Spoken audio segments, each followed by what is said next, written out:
आज मैं आपसे बात करने जा रहा हूं एक ऐसे भारतीय डॉक्टर के बारे में जिसने 800 सैनिकों का सफल ऑपरेशन किया। एक जनरल जिसको 3 गोलियां लगती हैं, उनका सफल ऑपरेशन करके उन्हें जंग की पहाड़ियों में वापस मोर्चा लेने के लिए तैयार किया। वह डॉक्टर जिस पर सैनिकों की सेवा का जुनून इस कदर सवार था कि अपने पिता की मृत्यु की खबर पाने के बाद भी वह वापस अपने देश नहीं लौटा।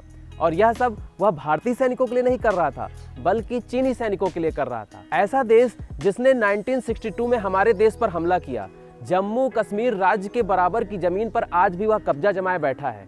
आज भी उसकी भारतीय जमीन पर नजर गड़ी रहती है।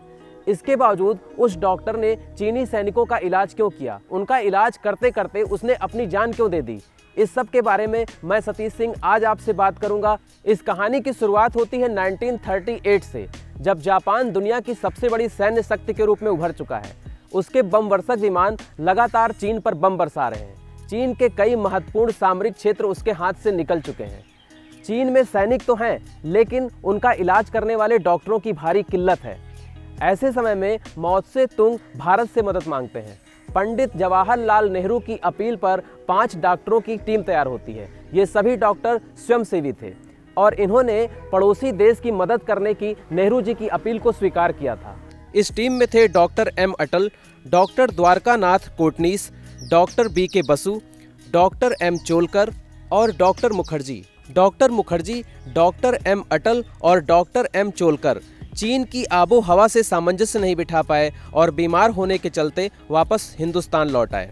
डॉक्टर BK बसु और डॉक्टर कोटनीस अलग अलग मोर्चों पर अपनी सेवाएं देते रहे। इसी दौरान चीन की सेना में जानलेवा फोड़ों की एक बीमारी फैलती है और इस फोड़े का इलाज करने के लिए डॉक्टर कोटनीस के पास कोई इलाज नहीं था। ऐसे में उन्होंने संक्रमित मरीज के फोड़े से पस निकालकर खुद को संक्रमित किया और दवाइयों का परीक्षण खुद पर किया और इस तरह उन्होंने जानलेवा फोड़े से हजारों सैनिकों की जान बचाई। लोंगसाई पहाड़ी पर ही उनके मेडिकल कैंप पर जापानियों ने हमला किया और उनको बंदी बना लिया। डॉक्टर कोटनीस जब जापानी कैद से भागने में सफल हुए तो लगातार 3 महीने तक पहाड़ियों पर भटकते हुए वह वापस अपने कैंप में पहुंचे। उनकी घायल हालत देखकर खुद चीनी सैनिकों ने उन्हें भारत लौटने की सलाह दी, लेकिन वह बार बार मना कर देते थे। जंग के मोर्चे पर ही उन्होंने अपनी असिस्टेंट नर्स गुओ चिंगलान से शादी भी की थी। इस शादी का चीनी नागरिकों ने विरोध भी किया था, लेकिन उनके कैंप के एक चीनी जनरल ने खुद आगे बढ़कर उन दोनों की शादी कराई। इस शादी से उनको एक बेटा भी हुआ था। डॉक्टर कोटनीस इतने लोकप्रिय हो गए थे कि माओ त्से तुंग के पसंदीदा डॉक्टरों की लिस्ट में उनका नाम था। उन्होंने डॉक्टर कोटनीस को नॉर्मन बैथ्यून पीस हॉस्पिटल का डायरेक्टर भी बना दिया था। नॉर्मन बैथ्यून एक कैनेडियन सर्जन थे और वह भी डॉक्टर कोटनीस की तरह चीन आए थे और कोटनीस की तरह ही चीन में सैनिकों का इलाज कर रहे थे और उनके सफल ऑपरेशन कर रहे थे।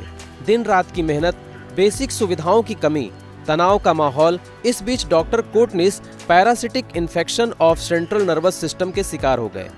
उनको मिर्गी के दौरे पड़ने लगे। उस दौरान भी उन्होंने मरीजों का इलाज जारी रखा और एक दिन वह खुद इतना बीमार हुए कि दोबारा उठे नहीं। 8 दिसंबर 1942 को सीवियर एपिलेप्टिक अटैक के बाद उनकी मृत्यु हो गई।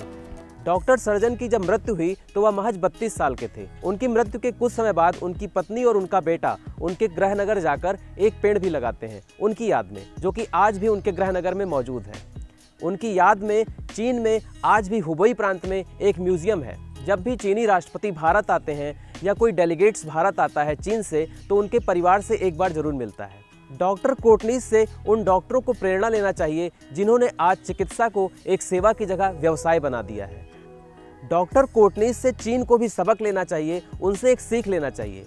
हमारे भारत देश में तो नमक का कर्ज निभाने की भी परंपरा रही है, संस्कृति रही है, लेकिन चीन हमारे एहसानों को, डॉक्टर कोटनीस के एहसानों को भी भुला चुका है और आज भी सीमा पर वो हमारे साथ किसी न किसी रूप में विवाद खड़े करता रहता है। तो दोस्तों, मैं सतीश सिंह इसी के साथ आपसे विदा लेता हूं और बहुत जल्द मिलूंगा किसी और विषय पर। नमस्कार दोस्तों।